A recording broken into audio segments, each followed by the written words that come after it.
무려 3조 달러, 이 어마어마한 규모의 그림자 금융시장에서 지금 조용한 뱅크런이 시작됐다는 이야기가 나오고 있습니다.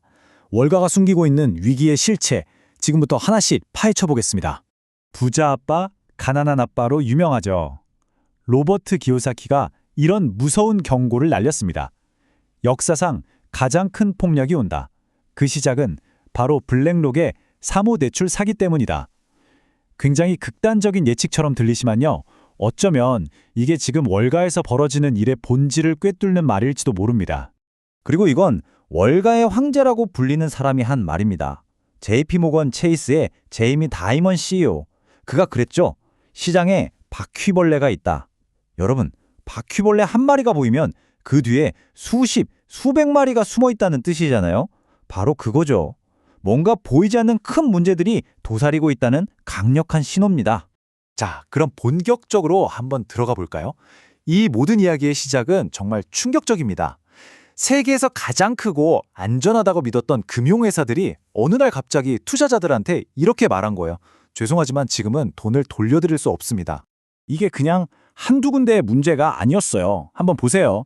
2026년 2월에 블루아울 캐피탈이 환매 요청이 너무 많다면서 인출을 막았고요. 바로 다음 달 초에는 블랙스톤의 대표 펀드에 무려 38억 달러, 우리 돈으로 5조 원에 가까운 돈을 빼달라는 요청이 쇄도했습니다. 심지어 임원들이 자기 돈을 넣어서 막으려고 할 정도였죠. 그리고 며칠 뒤 세계 최대 자산운용사인 블랙록마저 인출 요청의 절반을 막아버렸습니다. 이건 뭐 거의 도미노처럼 쓰러진 거죠. 아, 이건 그냥 월가 얘기네 라고 생각하실 수도 있는데 전혀 그렇지 않습니다. 지금 보시는 이 숫자 17조 원, 이게 바로 이 문제의 펀드들에 묶여있는 한국 기관과 개인들의 투자금입니다. 정말 남의 일이 아닌 거죠. 아니, 도대체 이 펀드들이 뭐길래 이런 일이 벌어지는 걸까요? 이 모든 사건의 무대는 바로 그림자 금융 시스템이라고 불리는 곳입니다. 좀 더 전문적인 용어로는 사모신용 시장이라고 하죠. 사모신용, 말이 좀 어렵죠? 아주 간단하게 말하면 은행이 아니라 거대한 투자회사들이 기업에 직접 돈을 빌려주는 시장이에요. 근데 왜 그림자 금융이라고 불리느냐? 정부의 규제나 대중의 감시를 거의 받지 않는 말 그대로 그림자 속에서 움직이기 때문입니다. 자, 이 시장이 얼마나 커졌는지 한번 보세요. 2020년에 8천억 달러 수준이었는데 불과 6년 만에 3조 달러, 거의 4배 가까이 폭발적으로 성장했습니다. 왜 이렇게 컸을까요? 바로 2008년 금융위기 때문입니다. 그때 은행들이 엄청난 규제를 받게 되면서 돈을 빌려주기가 까다로워졌거든요. 바로 그 빈틈을 이 사모신용 시장이 파고든 겁니다. 자, 이렇게 몸집을 불린 거대하고 불투명한 시장. 이 시장은 한 곳에 아주 크게 베팅을 하고 있었습니다. 모두가 이건 완벽한 투자라고 믿었죠. 하지만 그 믿음이 지금 서서히 깨지고 있습니다. 그럼 그 돈이 다 어디로 갔을까요? 이 차트를 보면 정말 놀랍습니다. 전체 자금의 4분의 1이 오직 한 곳, 바로 소프트웨어, SaaS 기업에 몰빵되어 있습니다. 이건 정말 엄청난 집중 투자죠? 왜 하필 소프트웨어 기업이었을까요? 과거의 이들 기업은 그야말로 완벽한 투자처로 여겨졌습니다. 매달 꼬박꼬박 들어오는 구독료, 안정적인 매출, 한 번 쓰면 바꾸기 어려운 락인 효과까지 정말 안전해 보였죠. 그런데 여기서 예상치 못한 게임 체인저가 등장합니다. 바로 AI입니다. 이 새로운 AI 기술이 기존 소프트웨어의 비즈니스 모델 자체를 뿌리부터 흔들기 시작한 겁니다. 가장 안전했던 투자가 순식간에 가장 위험한 시한폭탄이 되어버린 거죠. 게다가 문제가 이것뿐만이 아닙니다.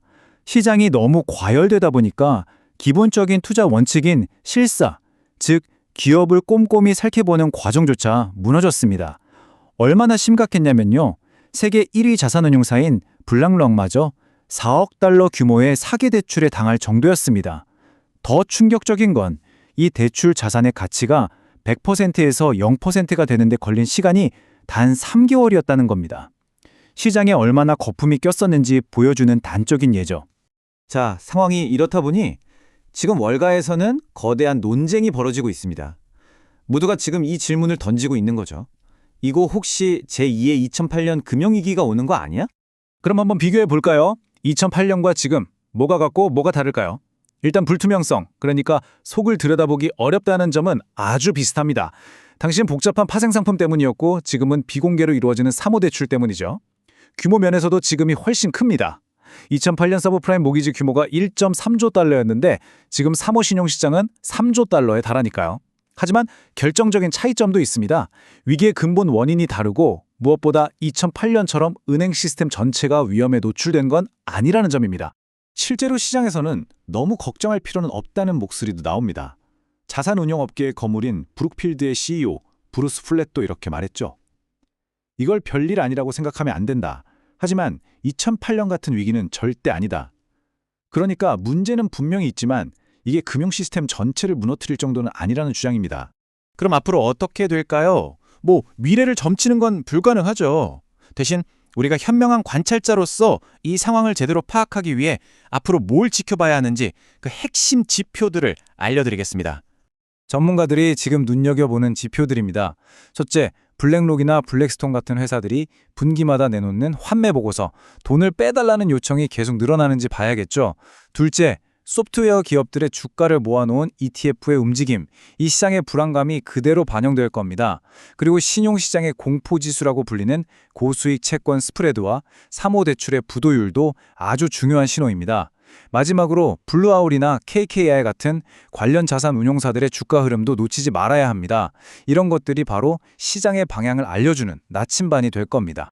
투자의 현인 워렌 버핏이 이런 말을 남겼죠. 썰물이 빠져나가야 비로소 누가 벌거벗고 수영했는지 알 수 있다. 지난 몇 년간의 거대한 밀물이 끝나고 이제 금리 인상이라는 썰물이 시작됐습니다. 물이 빠져나가고 있는 지금, 과연 누가 위험한 진실을 감춘 채 헤엄치고 있었는지 곧 드러나게 될 겁니다. 과연 그들은 누구일까요?